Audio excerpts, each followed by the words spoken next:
দোরগোড়ায় বৈশাখ, আজ চৈত্রের শেষ দিন। সাতক্ষীরা সার্কিট হাউস মাঠে শুরু হচ্ছে চৈত্র সংক্রান্তি উৎসব ও প্রাণ পরিবেশ সম্মাননা অনুষ্ঠান। সেখানকার পরিস্থিতি জানবো। সরাসরি যুক্ত হচ্ছেন সহকর্মী শরীফুল্লাহ কায়েসার সুমন। সুমন যুক্ত হচ্ছেন আমাদের সঙ্গে। সুমন, উৎসব কর্মসূচির বিষয়ে আমাদের বিস্তারিত জানাবেন। লিনিয়া, আপনি জানেন যে 30 যে চৈত্র বাংলা বর্ষের শেষ মাসের শেষ দিনে, যে শেষ তারিখে, এটি হচ্ছে 30 চৈত্র, এটি হচ্ছে চৈত্র সংক্রান্তি, অর্থাৎ শেষ যে আয়োজন, শেষ আয়োজন দিয়েই নতুন বছরকে স্বাগত জানানোর প্রক্রিয়াটি শুরু হয়। আসলে সেই আয়োজনটি সাতক্ষীরা বারবারই বিভিন্ন আয়োজন দিয়েই, বিভিন্ন অনুষ্ঠানাদি দিয়েই করে থাকে। এখানে উপস্থিত আছেন সাতক্ষীরা জেলা প্রশাসক, তিনি এখানে সম্মানিত হচ্ছেন। এখানে সম্মানিত হচ্ছেন আরো দুইজন। এখানে একই সাথে প্রাণ পরিবেশ সম্মাননা দেওয়া হচ্ছে। আপনাকে বলে রাখা দরকার, সাতক্ষীরা কালেক্টরেটের একটি জায়গা, যেটি দেশ টেলিভিশন বিশেষভাবে প্রতিবেদন করেছিল, যে জায়গাটি আসলে পড়েছিল এবং খুব খারাপ অবস্থায় ছিল, সে জায়গাটিকে সাতক্ষীরায় প্রথম একটি বৃহত্তম ভেষজ উদ্যানের উদ্যোগ নেওয়া হয়, যেটির মধ্য দিয়ে সাতক্ষীরার কাছে এটি নন্দিত হয়েছে এবং এই উৎসবও এটি নন্দিত হয়ে থাকে।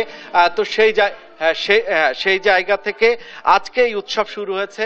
রবীন্দ্রনাথের আনন্দলোকে মঙ্গলোকে গানটির মধ্য দিয়ে শুরু হয়েছে এই মাত্র, এবং এর আগে র্যালিও শেষ হয়েছে। লিনিয়া, এখন আমি জেলা প্রশাসককে যুক্ত করছি।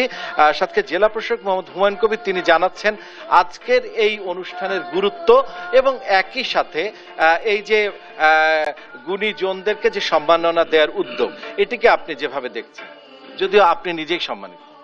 জি, ধন্যবাদ।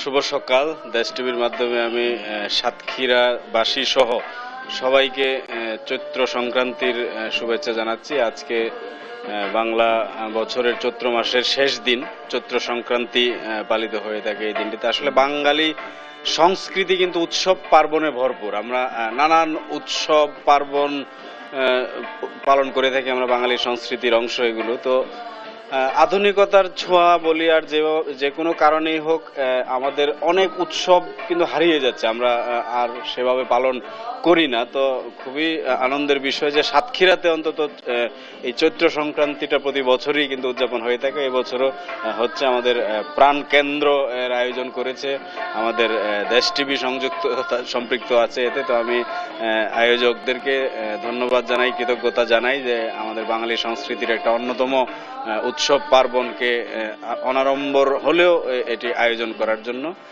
আর প্রাণ পরিবেশ সম্মাননার যে উদ্যোগটি নেওয়া হয়েছে, এটিও চমৎকার। পরিবেশ রক্ষায় আমরা যারা নানানভাবে অবদান রেখে চলেছেন তাদেরকে সম্মানিত করা, কারণ এটা খুবই তাৎপর্যপূর্ণ একটা বিষয়। আমরা যেভাবে শুনছিলাম লিনিয়া, যে এই উদ্যোগটি অবশ্যই বাঙালির জীবনে এটি অত্যন্ত গুরুত্বপূর্ণ। এই আয়োজনটি চলছে, যদি নতুন কোনো আয়োজনের একটি দিক তৈরি হয় তাহলে অবশ্যই আমরা আপনার মাধ্যমে আবারও সংযুক্ত হতে পারবো। এই ছিল সর্বশেষ। সুমন, অসংখ্য ধন্যবাদ আপনাকে। দর্শক, সাতক্ষীরা সার্কিট হাউস মাঠে শুরু হচ্ছে চৈত্র সংক্রান্তি উৎসব, এ বিষয়ে বিস্তারিত জানাচ্ছিলেন সহকর্মী সুমন।